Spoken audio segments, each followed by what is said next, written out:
We promise not to talk about the Switch.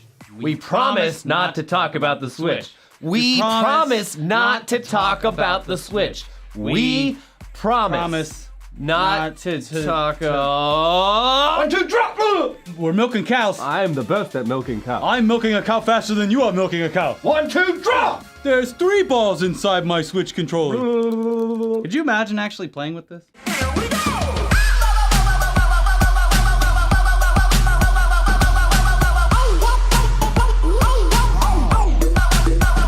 No, you fucking cuck! Peggy 18. It's fine, don't worry, we're not gonna bring it up. It's all over now anyway. If you wanted one, you either have it and you're playing your precious Zelda games on it, or you can't get one. And you're either yelling at us for smashing the one we had, or playing Horizon Zero Dawn on a different console, which is essentially the same thing as Breath of the Wild, except with better graphics and a protagonist that you actually care about. Yeah. Instead, we're gonna start this week's Tugs out by taking jabs at old reliable, Call of Duty. Would you believe if I told you that Activision is trying to pry every last cent they can out of your shriveled up little coin purse? No, not Activision! Oh, they're so ethical. Well, obviously this shouldn't be a surprise to anyone, but this time, they are sinking to a level that even we here at Tugs can't understand. And we'll do anything for money. They're trying to sell you back DLC that you've already bought and paid for at a higher price. Okay, let's clarify here. If you try real hard, you might be able to remember all the way back to last fall when they released Call of Duty Infinite Warfare. I think that was the one they released. I think so. Well, obviously no one remembers that game because anyone who actually enjoys the Call of Duty franchise only picked Infinite Warfare up so that they could play the remastered version of Modern Warfare. Yeah. An actually good Call of Duty game. And yeah, it sucked to have to pay full retail price to access a game that you've previously owned just so you can play it again on current gen consoles with upgraded graphics. But hey, that's the gaming industry for you. You knew what you're getting into. So that's fine, whatever. But Modern Warfare still existed in an era where DLC was utilized as a way to make more money off a game with minimal additional effort. So it had map packs that were released in the months that followed for a somewhat acceptable price of $10. Yeah, but that was all the way back in 2008, a long time ago, before some of you, specifically the ones who cried about us smashing a console, were even born. Even back then, paid DLC was frowned upon by most people who thought the game should come as a complete package, and that the addition of a few extra maps shouldn't cost extra money. Then, as the industry adopted this new DLC thing at a staggering rate, it became normal, and now it's just par for the course whenever a game is released, to the point where you can just straight up pre-order DLC for most games these days via something that they've coined the Season Pass. Lovely. Activision, however, they're reinventing the DLC in new and terrifying ways. They are releasing the same map pack that people bought back in 2008, almost 10 years later, for their remastered game, and they're even jacking up the price by $5. How's that, 2017? So, instead of getting the Variety Map Pack for $10, you get to buy it all over again for $15. Isn't that great? I love it. Yeah. That's just business, baby. Yeah. The dollar has gone up in value quite a bit. they're adjusted for inflation. Exactly. Even though your wages have not been adjusted for inflation. Nope. But that's assuming you have a job. We know you don't. Activision is saying that it's totally worth it because you get 10 rare supply drops. But we have no idea what that even means because we stopped playing after 5 minutes of Advanced Warfare when it was released about 2 years ago.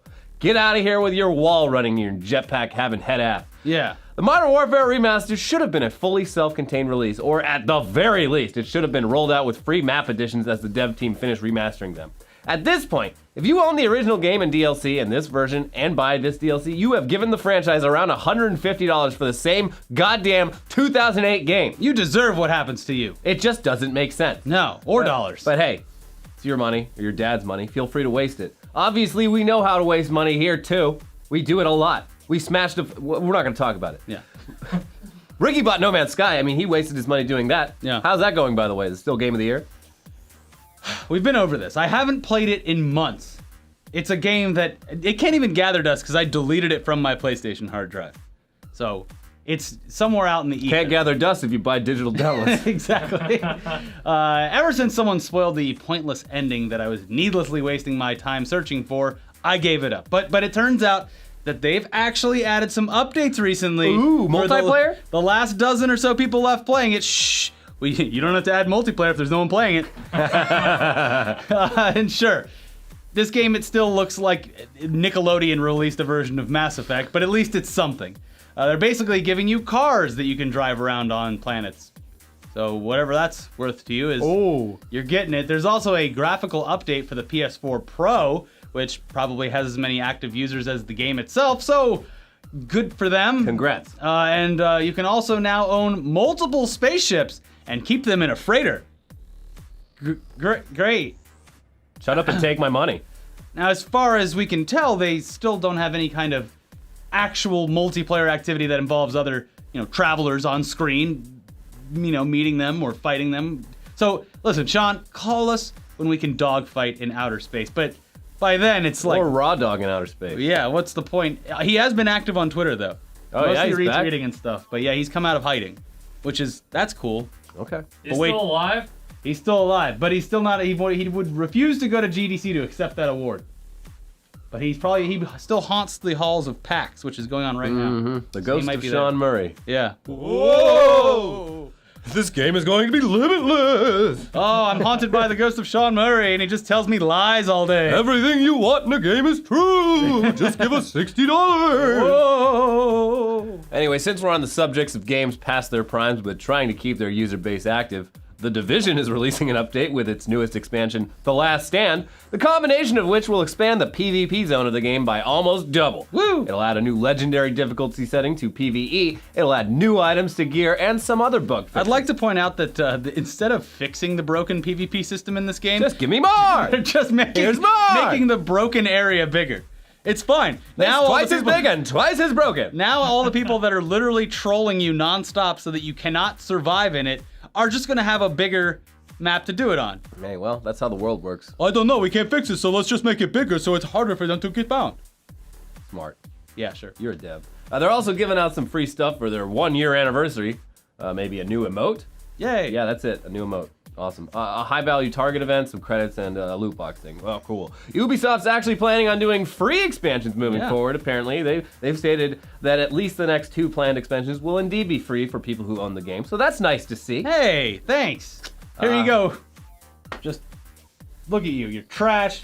You're all covered in dirt, eating apple cores. Eating ass. The least we could do is give you a free expansion. Yeah, I'm sure that you'll have to pay for all these expansions later in the year 2022 when The Division is re-released and remastered, the remastered special edition anniversary. And it's gonna be $80. 8K up-res thing. Yeah, you're gonna have to pay for all of it. It's gonna be 75 Trump bucks. Yeah, we're bringing it in. Yeah. It's gonna be like the new cryptocurrency. Dogecoins. Dogecoin. Yeah. Seems ethical. 5 Dogecoins. Another game that's keeping things alive without really doing much at all is Destiny. Oh yeah, that one. Bungie pinky promises that Destiny 2 is actually going to be released in 2017, but so far has provided no proof that it even exists. There's nothing in the form of of any gameplay or a real trailer. So, needless to say, I'm a little skeptical, but it's not impossible that they would release this. Their bonuses are on the line. They have to release it this year, or the devs don't get bonuses. So when money's involved, things get serious. Capitalism. It's good motivation. I'm thinking that they'll probably have something for people to look at by E3, but what do I know? Anyways, back to Destiny 1. They're doing something called Age of Triumph, which is being billed as a sort of victory lap. Great marketing. And it's for players who have mastered the game as it currently stands, but guess what? You haven't mastered it in an even harder mode. So, yeah, they're basically releasing harder modes for the game's original raids. Great. And that's it. You play the game again. And if you do complete all those raids on the hardest mode, you get a free... No, it's actually you get the ability to buy a t-shirt. What? You can buy a t-shirt if you do it all. Wow. The proceeds do go to charity, so whatever, you're better than us. That's cool. Way to rub it in everyone's faces. Just show us some fucking Destiny 2, god damn it.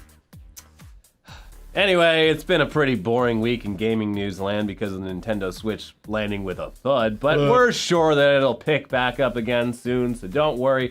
In the meantime, though, we have everyone's favorite, most ethical game reviewer back for another round, and this time, he's going up against an American hero, Tom Clancy. Not Tom Clancy. The man's dead.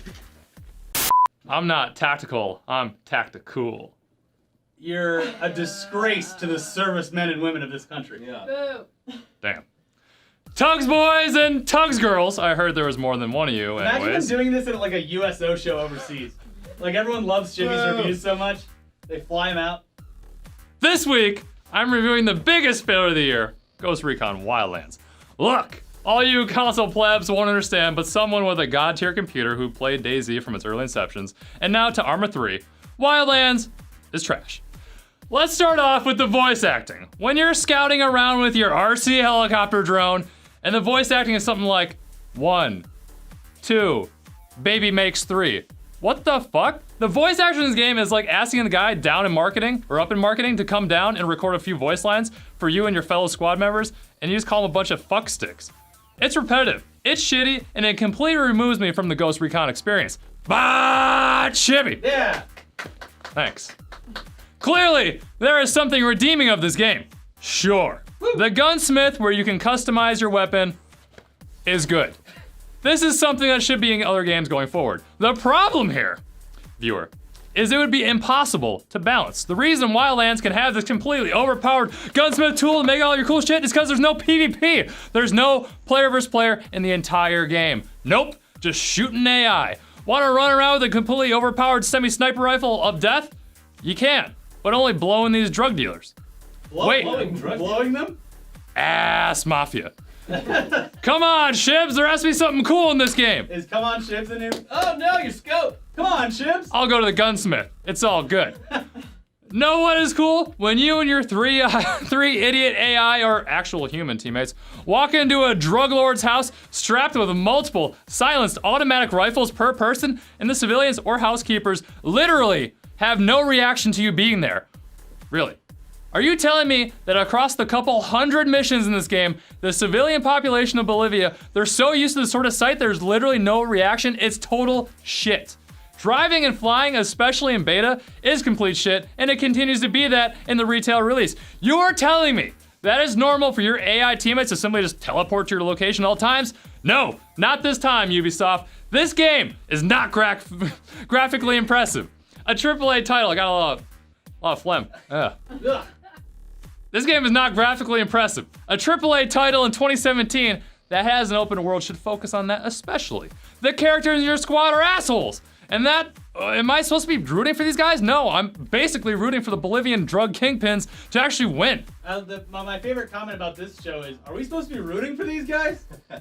Yeah. I really do expect more when it comes from Ubisoft in a title that represents the Ghost Recon brand, and I feel like Wildlands completely misses that mark. This is some wannabe Division, Far Cry, Grand Theft Auto line just cause mix-up bullshit, and it's not great, Bob. I must rate this game a -0 out of Metal Gear Solid 5. All right. Wow. Tom Clancy is rolling in his grave. He should. Yeah. Stephen King's Ghost Recon. That's a game I'd play. Jack Kerouac's Ghost Recon. Yeah. Elie Wiesel's Ghost Oh Recon. no, that'd be terrible. No, but you get to kill the Nazis. Yeah. So That'd be fun. It's like the old Call of Duty games. Yeah. Anyways, thanks, Chips. But no one trusts your reviews anymore after the recent glowing reviews about how great gaming is. So let's check out some reviews from Amazon. Yeah. For the previous Tom Clancy game, the one that we just talked about a few minutes ago, The Division. Man, this Tom Clancy game's a great game developer. Yes, Tom Clancy guy, he's in there working all hours. This review comes from user I Buy Too Much, and it's titled Junk Pissed Off. This game is online only. This game is the worst I have ever played out of the Rainbow series. It's not. I have them all. I, for one, will never purchase another game from the series for this reason. It is online only. And they have the idea that you can charge the same as a game that you can play local, with friends offline. Dedicated wham. When they decide to pull the plug on their server, you will have a coaster. Not cool. I play at my cabin and it has no internet, so I can't play it there at all. Total BS. Enjoy nature instead. Yeah, why would you play video games? Oh, can't wait to go up and relax at the cabin this weekend. Boop. Pop in a few games that I could be playing at home anywhere. I purchased this from Amazon and it was not slated anywhere that it was online only. I see now it does. I want refund. The new patch also deletes your save games and you must start over. Hope this helps someone. Boycott. I am so glad I never purchased the season pass like I usually do. Rainbow Six is a much better game. You can play local. Well worth it. Really dipped in and out of being the CEO of Nintendo there for a little bit. Not racist. It's just me. It's more ableist than racist. Yeah, I guess. Watch, if you want to get offended even more than that, watch our latest stream where we played Cards Against Humanity. You can watch that. Jokes against common sense, as I call it. You can watch that right over here. It was great. And then the other one is last week's episode where we smashed the Switch. If you want to watch that again, don't forget to subscribe to this channel. We need all the help we can get to 100,000 so we can get one of those silver belt buckles that they send to people. For We got 2. Once we get 2 silver ones, we can wear them around. wear them just like... Oh, I'm sorry. Did you want to tell me how to run a channel? I got one of these. Yeah. Yeah, we'll never get the gold though. Anyways, we'll see you guys next time. Bye.